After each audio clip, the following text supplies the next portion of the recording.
Luke, I could be your father if I adopted you. That's Luke the bunny, everybody. Thank you.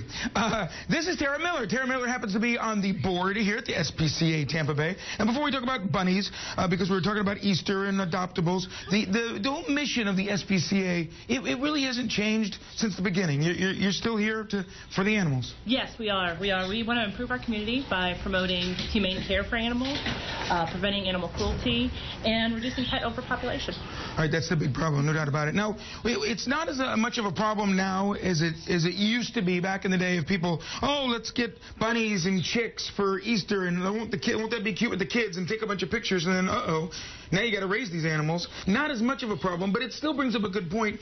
You always have to pick the right pet for the particular situation you're bringing them home to. Yes. Here at SPCA Tampa Bay, we do try to match the correct pet with the correct family, whether it be a bunny or a dog or a cat, hamsters. Right. In fact, we're looking at that room right there. It looks like you're a word you don't normally use around here, pet store, but it does kind of look like a pet store. And I was surprised to see that you have parakeets and cockatiels, or you might have hamsters and gerbils and mice, because people give those pets up too. They do.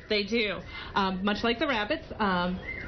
It's not as much of a trend for Easter anymore, but sometimes they do lose interest, and sometimes they're just not sure of how to care for a bunny or a rabbit. They get into, it becomes a little more than they thought it was going to be. Right. So we try to counsel families here when they adopt a pet on care for the rabbit's needs, and a lifetime commitment that we expect to see when they take a pet. Yeah, rabbits live longer than most people expect, so they are going to be around a little bit, and they are a little more high maintenance than you might expect. And we talked about chicks before.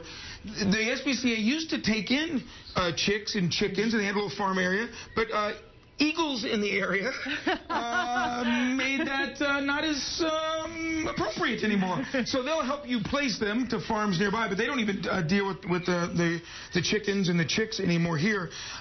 What do you see? What are the most reasons you get the small critters being handed off, the rabbits, the gerbils, the hamsters? Why are people turning them in usually?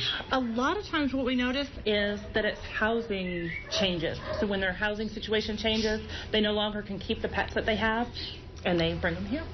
So many people now they're moving into smaller places, moving into apartments or condos, and you can't always take care of an animal like that.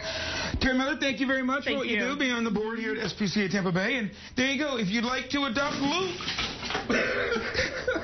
He's easily scared by the camera. I'm going to blame Jason on that one.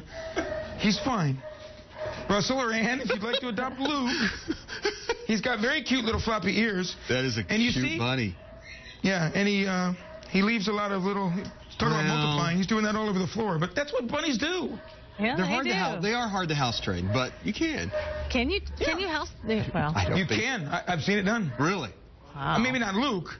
I mean, I put some papers down. Lots of papers. See you later. At 8 o'clock, the